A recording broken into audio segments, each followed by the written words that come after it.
Hello, ladies and gentlemen. Welcome back to PSG.LGD versus Mineski. This is Game 2. I'm ODPixel, joined once again by Tsunami. And what do we have here? Well, the big one that stands out to me is that this time Mineski, they're going to be the ones that are able to get themselves that Oracle, that all-powerful support that everybody's fighting over nowadays. Yeah, that dude has proven to be one of the most enduring themes of this patch. It was popular in the minor, it's popular here.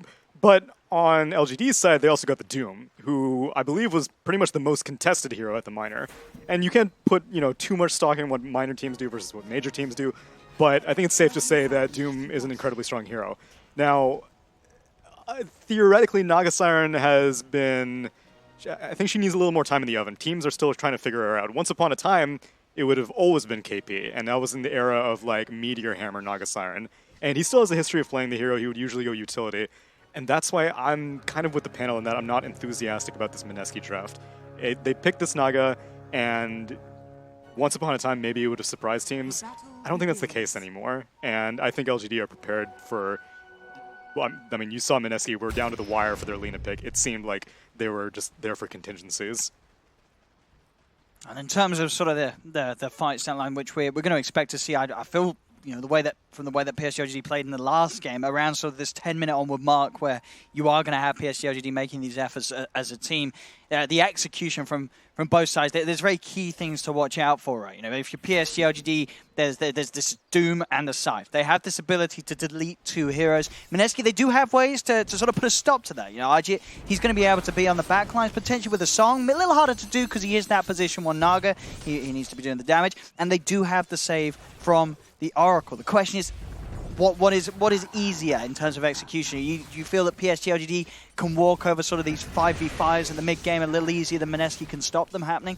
I think they're going to make sure that there aren't any 5v5s until the Terrorblade is ready, and that's going to be the most important thing. Much as how we saw in Game 1, Ame was just kind of taking a back seat while his mid-game core of the mid lane, which was Storm Spirit in Game 1 and will be Necrophos in Game 2, is just going to prove to be that LGD are never going to let KP and the rest of Mineski, get any damage into their team, and that's why Lina, I think, was probably one of their better options at the mid lane. But again, nothing from the Mineski draft seems ideal yet, and the way that LGD played in Game 1, I think whatever they're hoping to accomplish is just going to be too difficult to execute. We'll see how much of a sort of an edge they can get on that bottom lane Mineski. We saw that having this Razor against the Terrorblade at the start, it was very nice in the way that the Oracle holds him down. Suddenly this Metamorphosis usage, which is a Terrorblade, it's normally, you pop that spell, you're going to have a couple of, few waves where you're going to have uncontested CS. Having that hold down with the static link means that suddenly that Metamorphosis isn't going to get you all the free CS in the world. But down the line, we'll see how that lane transpires. As now moving to the 2v2s with Ninja Boogie. He'll head up top and see what he can do to make sure that Arjit gets some farm against the pressure of this Doom Puck lane, which is playing very aggressively, charging in straight away, hunting down Arjit in the trees. FY, if he gets one more hit, could get the kill, but Arjit will be able to walk away with a bit of a duke there. FY does continue to look for him in the trees, but Arjit has already made himself back to safety. I said that Chalice did try and hit him with the orb, but won't quite find the angle. They are able to turn towards Ninja Boogie. I mean, this top lane, both heroes of Mineski just getting brought down very low by these two heroes, just being able to be so aggressive with their spells. Yeah, you say Ajay gets back to safety, but safety is a very relative thing. As in the mid lane, we see that this Necrophos may not be very safe as he gets snared up, taken down.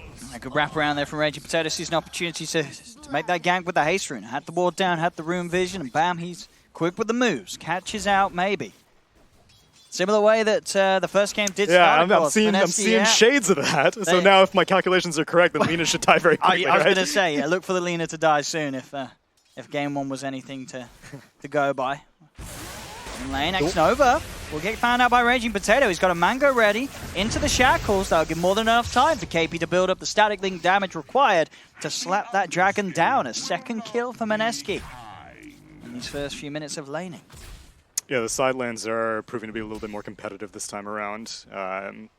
But LGD are also bringing the fight, especially in the safe lane. I'm curious what this Naga's entire game plan is, what her build is going to be, stuff like that. There's still lots of different schools of thoughts on which way to play a core Naga. And I don't know if I've seen Ajit's Naga yet, so I'm curious to see, will he go for the defusal early on, and how early he feels it's necessary to fight. Ideally, whenever you have a Razor, you can fight very early on. And Alina is also a very mid-game focused hero, so I would prefer the Naga to go greedier if possible so that she can go toe-to-toe with Terrorblade in late game. But if LGD keep up a heavy pace, then she may not have that luxury.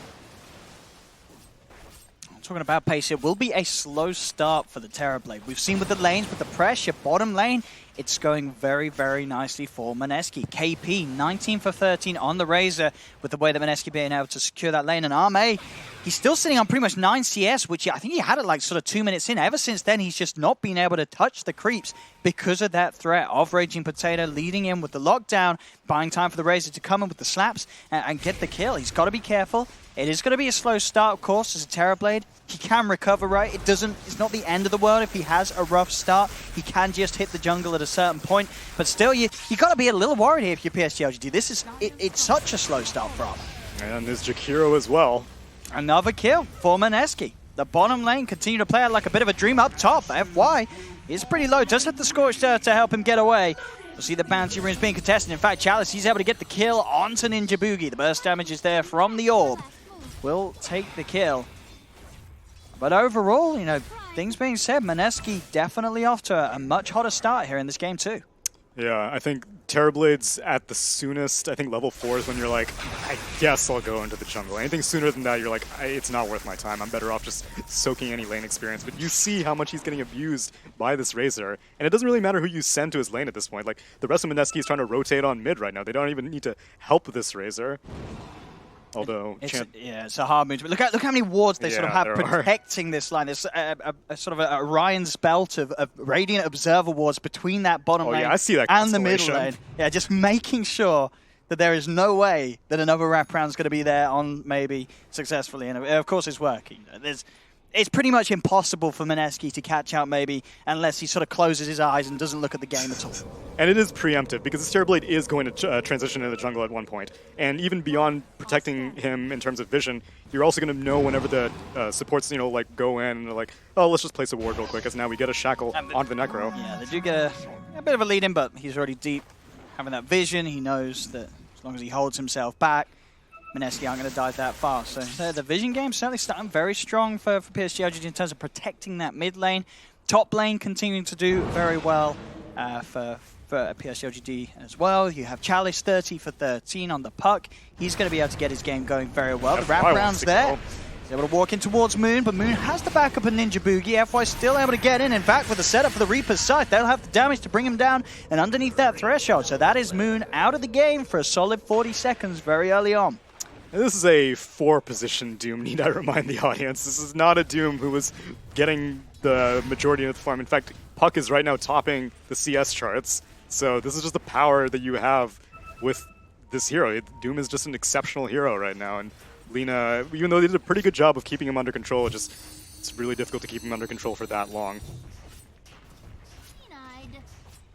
Pretty much all 5 of the 6 cores are having a good game at the moment. All on sort of the same level in terms of farm. It is just this bottom lane Arme falling behind. Raging Potato and KP trying to play aggressive, but FY, he's there with the response. Comes in with the backup. The 3 of them on PSG.LGD now turn towards the Shaman, chasing down Raging Potato. He's doing his best to run himself away, but the Scorched Earth and the Satire Blast from FY will pick up yet another kill. As FY from mid lane to bottom lane, he's making these crucial movements, especially around this bottom lane area, making sure that Arme's Terrorblade, who had a rough start, can get a little bit of space to begin to be, to start that climb of getting back in the game as a Terrorblade.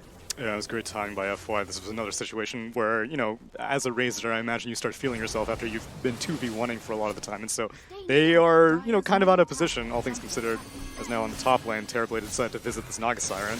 There's going to be the backup from Raging Potato. He goes straight away with the shackles onto the Terrorblade. They're going to be able to kill him off. Arjit is still alive, finally falls to Chalice, but Mineski, they take the favorable trade. KP comes in. They take the 2-for-1, 2 cores as well at that. Both Chalice and Arme going down.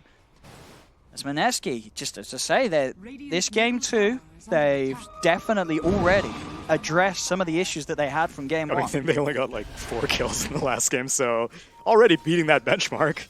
But this is definitely looking like a a much more solid, put-together roster than what we saw in Game 1. And it's one that can continue to accelerate. Like, Razor is making the right movements. I was a little bit surprised that Terrorblade went for that movement because he didn't have like a siege creep. The rest of his team wasn't ready to push or anything, but he popped the Metamorphosis basically just to kill a Naga Siren, and now he doesn't have it. Now he's lonely jungling away without that, you know, very useful farming accelerant of Metamorphosis. Yeah, so, you know, sort of at this time when he hasn't got it, and with the farm that he is lacking, Arme, he cannot show his face in the lane. Yeah. There's going to be answers. Mineski, they're coming a hunting. Both teams, in fact, smoking up. You have Mineski making the movement with Moonn, and of course PSG.LGD making the movement with maybe both heroes.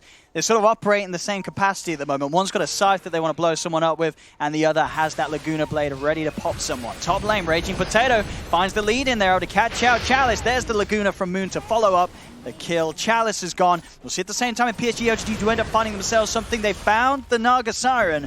They're trying to bring down Arjit low enough to get him with that ult, because Arjit doesn't have any points in the Song of the Siren, so cannot get himself away safely. They now turn towards the Razor as well, as Razor KP tried to come in, do something in response for losing the Naga Siren, but FY, they're ready and waiting, has the level 6, Doom's dropped down, runs past the tower to get that kill. As PSG.LGD back on the form from Game 1, matching that pace and aggression from Mineski. Yeah, these dueling smokes. I guess supposedly I would say that panned out more for LGD, even though Puck is extremely farmed up.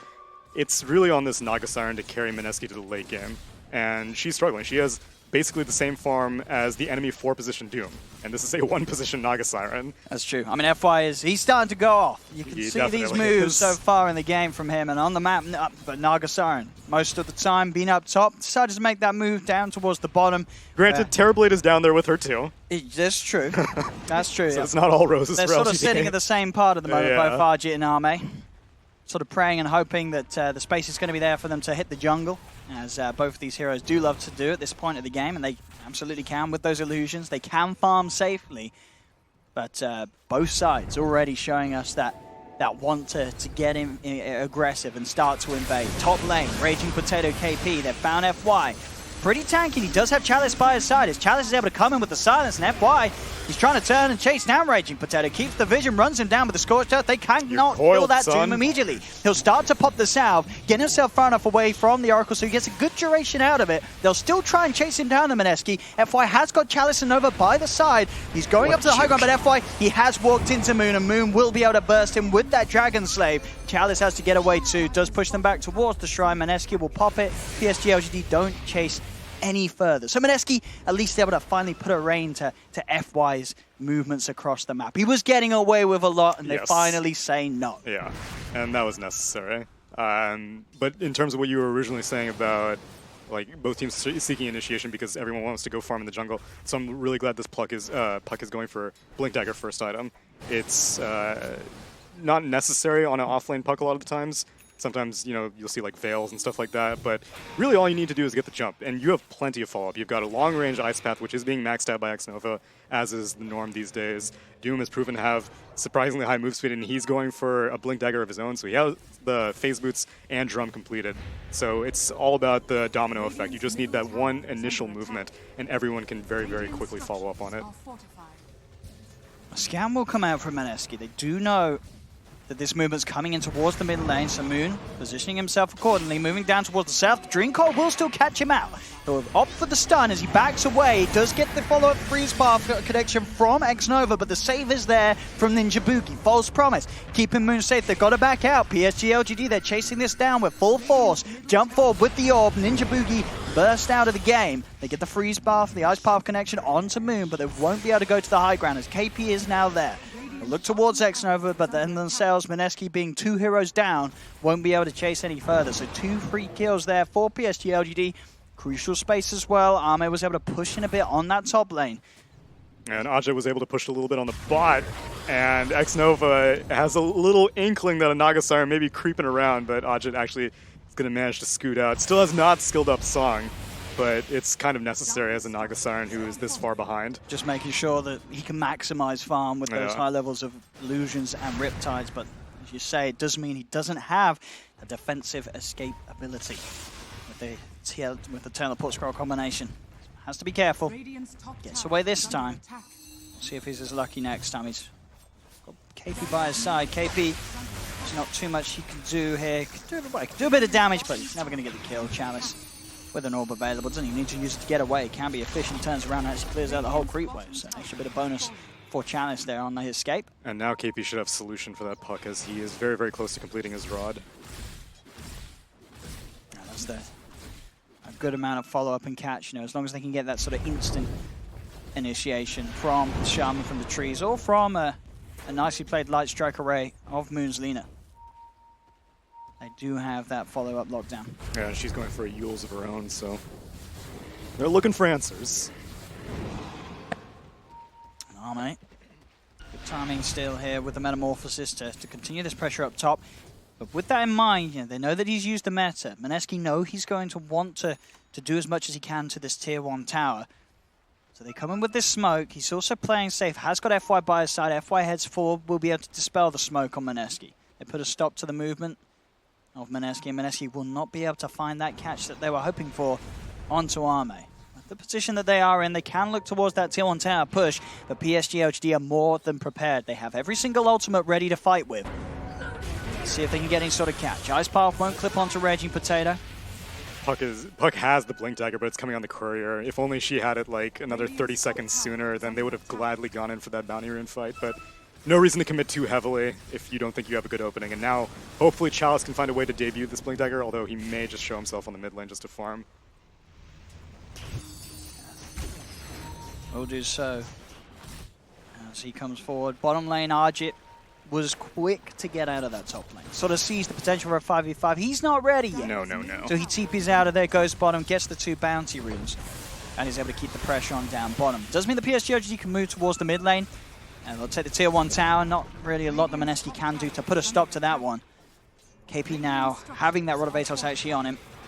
And Serpent Ward's dropped on the top lane, so Mineski has been definitely far more effective at pushing towers. That was only the first tier 1 tower claimed by LGD in the mid lane, whereas this is the last tier 1 tower remaining for LGD. A bit of a dream rune here for FY. Getting the invis. And having Doom available, he could absolutely go for something here. Just a +1 and it would be an easy kill. Oh, Jakiro and now a TP. That's more than enough. Go. Yep, Jakiro in range, set up there with Doom into the Infernal Blade. Chalice also wanting to join in on the action, jumps in. There's FY, he's going to make sure that he's able to secure the kill for himself. He's the one that put in the work, throws out the blast to get it. Now the turnaround will be there with Raging Potato and KP being deep in the jungle of PSG.LGD, but a quick ice power from Xnova slows down the aggression of KP. It's been Dreamcold. Chalice jumps in. The silence on 2 means that there's no song available from Arjit to stop the fight. No. The Reaper's side follow-up there from Maybe will get themselves the 3rd kill as well. Raging Potato's on the run, but they're hunting him down. As Raging Potato, he'll try his best to hide in the trees, but they have got vision upon him as FY leads in, slams him down with the Infernal Blade. 4 kills picked up by PSG.LGD, and that's the same level of execution and calls that we saw them making in that game 1. The build from Maybe perfectly working out, having these drums, 4-star, straight in, getting on top of that Naga Siren before any chance of an escape is made. You couldn't have played it more perfect. Yeah, and I don't blame the Naga Siren for being so conservative with the song usage. Normally you have a Razor who gets an extremely high duration link and you're like, okay, we can definitely take this fight. And these Ice Paths are just completely shutting down KP. He got a pretty extended duration link onto the Doom, and Xnova was canceling his Ice Path animation until he was absolutely positive he would be able to land it. As soon as he did, Puck followed it up. Necrophos thought about who should I scythe first. Eventually, the Shadow Shaman shackled him, and he was like, all right, you made the answer easy for me. I'm just going to go for your Naga Siren, as the Razor's already died. And the whole time, Ajit was just like, we could probably get a kill.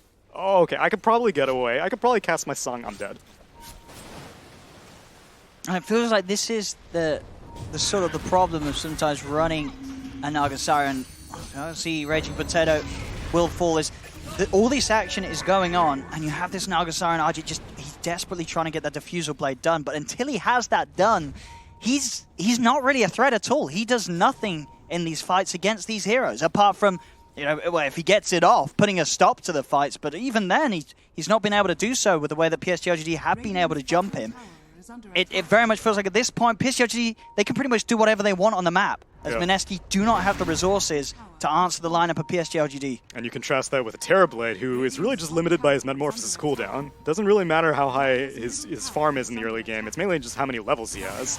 And he has all the levels in Metamorphosis. He's got a double damage rune, and he'll gladly push a tower. He'll gladly join a fight if all these things are available. And Mineski have not been able to take advantage of when Metamorphosis is unavailable.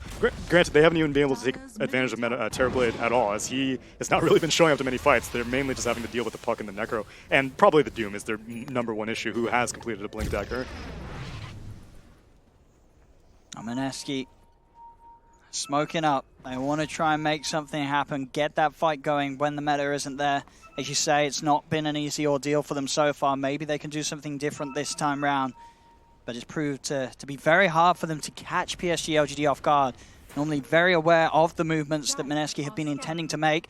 Tian comes out, so they know that the Chalice is around here, but it's around this shrine. Already PSG.LGD, the warning signs are there. They're getting themselves hidden in the trees. Can Mineski get any sort of catch? They'll lead in with the Light Strike Array, but the Dream Coil is going to be down onto the three of them. They have got the Hex onto the Puck. Can they actually kill him off? No, Chalice, he's still alive. Phase Shift's going to be there. The Song of the Siren being used, but Song of the Siren into what? It looks like Mineski, they don't even know. They're starting to back away. They don't have anything to follow up with. They just got to sort of wander themselves away from this. They are able to turn with the Aftershock to nuke down Chalice, but Mineski's surely going to take heavy casualties for this one. The wards are down. FY Shackle cancelled by the Infernal Blade onto Reggie Potato. The Reaper Scythe was stopped there. Ninja Boogie did get the save with the Magic Immunity, and in fact, Mineski, it doesn't go too badly. They keep KP alive, save him from dying from the Reaper Scythe. Moon's able to even find the Jakiro as well. So PSG.LGD, the confidence getting punished for the first time, as it seems, this series, as Mineski are able to pick up the favorable trade. I think Necro kind of mind-gamed himself. He knew that the Fate City was going to happen, and he saw this Razor at critical HP. He's just like, all right, you know, I'm just going to wait. And then after that ends, then I'm going to scythe someone else. But the whole time Razor was at like 15% HP, he was continuing to right-click people with his Static Link. He was continuing to get unstable current procs, and LGD was like, are you going to kill this guy or what? Are we going to take this fight? What's happening? And plus, Necro was ward trapped as well, which was well played by Raging Potato. And so overall, it seemed like they were just trying to escape, but LGD was not able to convert. It didn't look like it was going to be a fight that Mineski were able to take. But suddenly, as it seemed, PSG.LGD, I mean, they didn't think that either. They chased them straight up that lane. They were like, we've got this fight in the bag, boys. Let's go. Let's get them. But Mineski, they pressed all the buttons and it worked out. Yeah, and perhaps overconfidence, as we did say, this whole thing started off by Metamorphosis being on cooldown. It was on cooldown the entire time, and now he's getting snuck up on by this Naga Siren and this Lina with the Aether Lens. See if they can do it. They have got the Laguna Blade as well. Arme's got to be careful how low he gets, as they are turning towards him. Yule setup will be there. Moonn follows in with another stun. Laguna's there. Played. Very, very good play from both the two of them. Moonn using his spells immaculately to make sure that there's no chance for the Terrorblade to use that Sunder, to at least give him that sort of ability to live a little longer, maybe bring someone down with him. But the control's there. It's a big kill as well, knocking Arme off the map, who was starting to climb back ahead after a slow laning stage. And that should allow the time for Arjit's Naga to get back on top of him in terms of farm. And the rest of Naga's team has also been getting a lot of farm. So, I mean, Lina has an Aether Lens, Shadow Shaman has an Aether Lens. He's working his way to a BKB, because if you manage to shackle this Puck or this Necrophos, life can be amazing. And obviously that would be good against Terrorblade as well, but I imagine Terrorblade is more willing to build a BKB than those other two heroes. Right now, Necro has a Radiance queued up, Puck has a Yule Scepter queued up, whereas Terrorblade's like, I know this deal. I'm building a BKB. I'm going to need it against this Lina and against this Shadow Shaman. And so the tankiness of the Terrorblade will be stepped up. Yeah. Not only by the Magic Immunity, but as we've seen, having that S and Y actually completed after the drums before going for such army, has that extra HP. So there's less of a worry of him being burst. Doesn't necessarily help him, as we saw there in situations where Arme is out on his own against two heroes. But in the midst of a team fight, should mean that he gets the opportunity to get his spells off, get that Sunder out. More theoretical heals coming in from the Necrophos as well. So I think the longer a fight goes, the better LGD are, both with the Heartstopper aura from the Necro and just your overall tankiness with your heroes like Doom and eventually the Terrorblade. Whereas Mineski, they're all about burst. They want to get in, get out, get on with their life. Well, they're trying for a bit of a bait play with Arme. They saw him get caught out the once. They have him on his own down bottom, or at least apparently. but they're hidden there in the trees under the cover of the smoke. Smart usage of the scan, though, from Mineski. They know that it's a bait. They scan in the high ground. They know that backup is there behind Arme. They'll allow Raging Potato to get out. Siren. Yeah, Arjit does stick around. He did not get the memo. He really didn't. It seemed like a smart scan, a smart read. I mean, Raging Potato knew on his support shaman. He was like, all right, it's a setup. It's a bait. We're out of there. Arjit says, what? And he died. We are playing on land. There are no latency issues. I'm pretty sure Naga Siren had as much information as the shaman did. But now Puck is actually going to be just fine. As KP though, he's not. The Metamorphosis is used, and this was one of those factors that wasn't in the previous fight. You know, Arme didn't have the meta, didn't use it before. But when he does, you cannot mess with him. This Terrorblade, very much good to go. Shoots himself up to the top net worth point, and at 24 minutes in, they'll be able to start taking some more towers. They took the tier 1 and the tier 2 mid already. Bottom tier 1 tower now taken by PSG.LGD. They'll be able to move on for a second as well with the amount of time left on this meta by the looks of it. With 3 dead on Mineski, very little they can do in terms of defense. Well, I say that, PSG.LGD, they're respecting this. Wow. There's only 3 alive on Mineski. Arme did have a bit of time left on that meta, but they don't want to push it. They feel that their game's in a comfortable position. I guess there's no reason for them to take any risks. For PSG.LGD, they play it safe. They get some of that respect out. Yeah, it's surprising because they even placed an Eastern Cliff Ward, so I thought they would be like, okay, what we're worried about is if Naga manages to get a sleep setup, then we're boned. But I would have thought that they were prepared for it. They had enough time on the Metamorphosis, but they have a net worth advantage. Yep. Yeah, I'm sure the Terrorblade and the Necrophos feel that they're probably up on their counterpart cores, so play it safe, especially if Roche hasn't been taken a single time. Because if you lose a fight, then things may start to get out of control, because Mineski can take it fairly quickly if they want to spend the Serpent Wards for it. So if there's an objective like that still available, might as well just be a little more conservative. Oh, the fight's certainly got a whole lot harder now for Mineski with that Radiance being complete on maybe. It's Necrophos. He'll be sure to be in on the front lines. I mean, what's sort of the best point of call for Mineski in terms of these fights? Who do they jump? Who do you get rid of? Who is Raging Potato you're looking to get the lockdown on? Are you trying to stop the puck? Are you trying to delete this Necrophos? How do you go about the fights? I think it's just whoever's the most out of position. Whoever's the easiest, I suppose. It's not like we have to, like in game 1, they had to kill the Oracle, otherwise nothing would happen. Here you're like, if I'm able to kill this guy from a distance with my Aether Lens and Laguna Blade and Static Link and my long-range Shackles, then we'll kill whoever gets close enough. Mineski trying for a bit of a poke in mid. The only thing is that with that game plan, like they don't have any Blink Daggers. Oh wait, no, Moonn. Okay, Moonn picked up a Blink Dagger. Okay, so that is the one thing that can force a fight. Because right now, the way I described it, Mineski basically have to wait for LGD to be like marginally out of position. They don't have a way to be like, I want to start a fight now. This is how it's going to happen. But now that Lina has a Blink Dagger, they can definitely do that. Because between Blink and Yules and all of that boosted with Aether Lens range, she can cover a lot of distance. And Raging Potato with this BKB after the Aether Lens, it's if you look at the lineup of PSG.LGD, the only sort of heavy physical is this Terrorblade. So as long as obviously Raging Potato, if he is the lockdown onto the Terrorblade or anyone else is, he is going to be able to BKB, hold down a target, and it's going to be very hard for PSG.LGD to kill him through that magic immunity if the Terrorblade is disabled. Strangely enough, though, he only has 2 points in the Shackles right now. So, I mean, it's still a very long duration disables, 3.5 seconds. So, he may end up completing his BKB before he maxes out his Shackle, as now Moonn is able to blink out of the mid lane. Yeah, FY there, trying to be quick to jump to catch him out as Moonn clears out the way with the Dragon Slave and Light Strike. But Moonn just that little bit quicker. FY still charging forward, seeing if he find anything else. He just finds Chalice. Centaur Stomp with the backup from the Oracle will be there to keep KP safe to start with.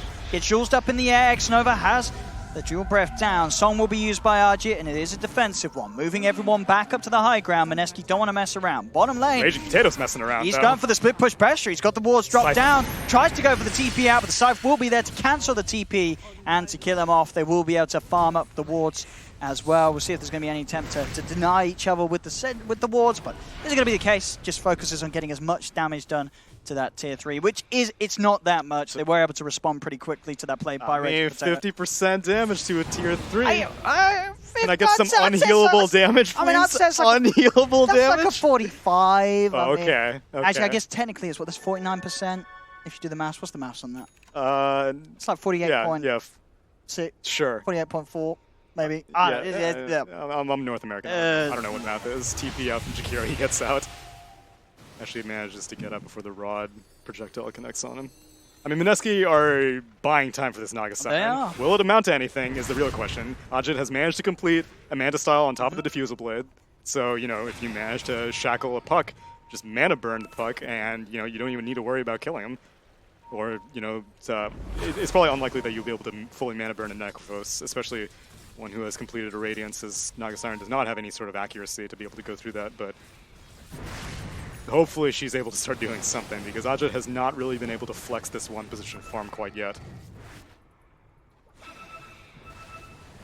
Still yet to see sort of that shining moment where the carry Naga comes into full force in these fights. Which is expected, you know, Naga Siren carry, it's not going to do anything crazy early on. It's going to be that point where the Naga's at a stage where her illusions are very hard to deal with because the items built up, that you start to then see the strength of her as a position 1 carry. She's scaring off this Jakiro, but kind of showed which one's the real one. There's going to be friends that Jakiro will die, but it's allowed FY to get in and on top of the real Naga Siren. She needs help, she needs it quick, she's going to get it. Ninja Boogie's there with a false promise, and the Naga Siren, Ajit's able to walk back to safety. The buyback did come out from Moonn, and they're going to allow themselves to try for more. He's able to jump and get the Light Strike race done out onto maybe Rod of Atos as well from KP, holding him down. The Hex onto Chalice. Phase Shift will be able to dodge the Q from Ninja Boogie in the River. Raging Potato trying for the shackles onto the Terrorblade, but the Metamorphosis is out. He's beaten down by the physical damage. Arme gets the kill. Now farm at the Serpent Wards as well as Mineski have to back away. They do get in, they get Chalice, they get the kill as well. Onto the Jakiro, but it's costly. You're buying back on the Lina for that one. Yeah, and Lina had died in a completely separate engagement. She had died to Terrorblade, I am assuming in the bot lane because that's where Ame emerged from. But yeah, she had to buy back, and it ended up profiting them some. But I don't know how she ended up dying like that. But poor Shadow Shaman. So even once he completes his BKB, he may still struggle because he had the correct Terrorblade shackled, but the illusions with the Metamorphosis still hurts. Yeah, they just peppered through him. And Jakiro felt the same pain as he was able to kill off the Naga Siren with the help of the Doom, but the Diffusal Manta illusions killed him. And so both these supports are starting to realize that this is when the game starts getting a little bit more uncomfortable once these one positions are able to kill you with just minimal effort. Oh boy. Oh mate. He's got that satanic. He's very. That's a lot of HP. That's a lot of HP. That's a lot of HP. It's a lot of status resistance also. 41%. It's a lot of everything that Mineski had to work through to kill this Terrorblade. But that BKB ain't looking so smart now, huh, Shadow Shaman? It's going to be rough. This Terrorblade he's hitting the timings now. It certainly is. Arme, 18,000 net worth. Nice path onto this Oracle, but they're not sure how... Fly's jumping for it. Yeah, he's gone. Chalice being there as well. Sans does come in. Also, the magic community is there, but surely still no escape. He gets the false promise off as well, actually, Ninja Boogie. He's certainly making them work for it, but with the amount of damage that's going to be nailed down upon him, he will pop. Ninja Boogie falls. That is the Oracle gone for a solid 45. May just be a support, but it's that crucial backup hero that Mineski do need to really make any sort of moves themselves. Perhaps a Roche move, as Metamorphosis is going to be up in 2 seconds, and if that Oracle is gone, then you can be pretty confident that even with the song, Mineski won't feel too eager to fight this. Yeah, they could try. They're going to hold on to the Song of the Waltz in. Yeah, until they know that there's a fight. Ame isn't going to trigger this Metamorphosis. Team Moonn really wants to do something with that in the last few seconds of the DD. He's going to look, but the Light Strike comes out. It's a little too slow, though. Immediate reaction there from Maybe. No hesitation with the BKB. That size sending Moonn out of the game for 150 seconds. He's gone. That's it. That's the end of his story, as he's not going to get a chance to play. This is when you start frantically scanning around the map. You're like, I'll be useful. I'll tell you what items they have. If you were at home, this is where you start hitting the alt tab. I don't think they can do that here. Start playing some Tetris. You got to stay in the game. There's no sort of flicking over to Twitch chat and watching out for the Omega lols. And this is amazing for Ame. He doesn't even need to use Metamorphosis for the Roche now, and so they can gladly take this Aegis. And they have plenty of time. I mean, it depends on how much they want to take advantage of Lina having being in the grave for another 100 seconds, but I imagine every single remaining outer tower is probably going to go down pretty quick. Or they can attempt high ground. Oh, they could do a lot. I mean, they could win the tournament. They could probably do that. Before this Lena's back alive. This is the butterfly effect. Lena dies, LGD wins. One tower down. It's a long, long time. 80 seconds still. PSG.LGD, they're up on the high ground, ready to go. Look for some tier 3s, look for some barracks. Metamorphosis pop, 4v5. What and can Naga's trying to Mineski push do to down stop this? the Doom and the BOTs from Raging Potato, so a defensive glyph to keep them alive. And they want to split push, they want to race. They're trying it. The wards are down. They're hitting onto that tower. They've done more damage to the tier 3 down bottom than this Terrorblade's done to their own up top. But Naga's dead now. She's got buyback. She will be able to make hay. It was an intended death. It's a quick trip back to base with buyback. It's an expensive TP. Traveling first class. Right. Doesn't need to use that courier glitch. No, you just use a casket. Yeah, I got you. It's KP. Aghanim's coil. That's going to get him through that BKB. They have the song. They have lost half of the racks up top. Is there anything they can do in terms of trying to take a fight? I don't think so. They've got to step away. So that will be the opening into the base as PSG.LGD move towards the mid. As an update, just in case you weren't aware, Lena is, of course, still dead. May have felt like as many moons ago. Breaking news. She's still dead. Necro still has Aegis. Ame does not have Metamorphosis now, but he still has 41% status resistance, so that rod lasts for a whole nothing seconds. Get the Hex, but it's just so hard for them to make any sort of follow-up. Oh, Lena's coming back. Finally. He's back in the game. Let's see what they can get. TPing to the shrine. They lead him with the shackles, but you say the Aegis is there. This Necrophos is not too scared about being jumped on. The Razor, though, on the other hand, has to be careful. KP, he's going to be dead. He's gone. He's not got buyback. 50 seconds. KP's out. As the mid racks, they'll surely be taking it. Oh, yeah, the buyback was just available again. So he is able to come immediately back in. Get the Dream Call onto the 4, jumping from maybe into the midst of them all. This looks like it could be it for Mineski, as they've lost 2, 3, 4. Moonn, as soon as he was back in the game, he just dies again. I mean, that's got to be the worst, really. You're dead for 150 seconds. Finally, you're back alive. You turn up, and then you die.